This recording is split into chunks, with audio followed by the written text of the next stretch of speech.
The Gospel according to John chapter 8, verses 1 to 30. But Jesus went to the Mount of Olives. Now early in the morning he came again into the temple, and all the people came to him, and he sat down and taught them. Then the scribes and Pharisees brought to him a woman caught in adultery, and when they had set her in the midst, they said to him, Teacher, this woman was caught in adultery, in the very act. Now Moses in the law commanded us that such should be stoned. But what do you say? This they said, testing him, that they might have something of which to accuse him. But Jesus stooped down and wrote on the ground with his finger, as though he did not hear. So when they continued asking him, he raised himself up and said to them, He who is without sin among you, let him throw a stone at her first.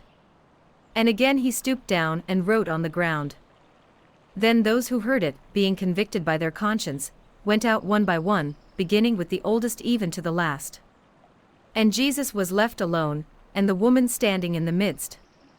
When Jesus had raised himself up and saw no one but the woman, he said to her, Woman, where are those accusers of yours? Has no one condemned you? She said, No one, Lord. And Jesus said to her, Neither do I condemn you, go and sin no more. Then Jesus spoke to them again, saying, I am the light of the world. He who follows me shall not walk in darkness, but have the light of life. The Pharisees therefore said to him, You bear witness of yourself, your witness is not true. Jesus answered and said to them, Even if I bear witness of myself, my witness is true, for I know where I came from and where I am going, but you do not know where I come from and where I am going. You judge according to the flesh, I judge no one. And yet if I do judge, my judgment is true, for I am not alone, but I am with the Father who sent me. It is also written in your law that the testimony of two men is true. I am one who bears witness of myself, and the Father who sent me bears witness of me.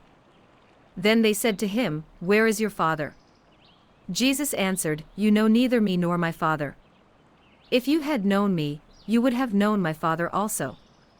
These words Jesus spoke in the treasury, as he taught in the temple, and no one laid hands on him, for his hour had not yet come.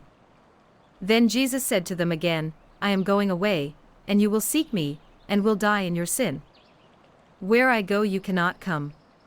So the Jews said, Will he kill himself, because he says, Where I go you cannot come? And he said to them, You are from beneath, I am from above. You are of this world, I am not of this world. Therefore I said to you that you will die in your sins, for if you do not believe that I am he, you will die in your sins. Then they said to him, Who are you? And Jesus said to them, Just what I have been saying to you from the beginning. I have many things to say and to judge concerning you, but he who sent me is true, and I speak to the world those things which I heard from him. They did not understand that he spoke to them of the Father. Then Jesus said to them, When you lift up the Son of Man, then you will know that I am he, and that I do nothing of myself, but as my Father taught me, I speak these things. And he who sent me is with me. The Father has not left me alone, for I always do those things that please him. As he spoke these words, many believed in him. Gospel according to John, chapter 8, verses 1 to 30.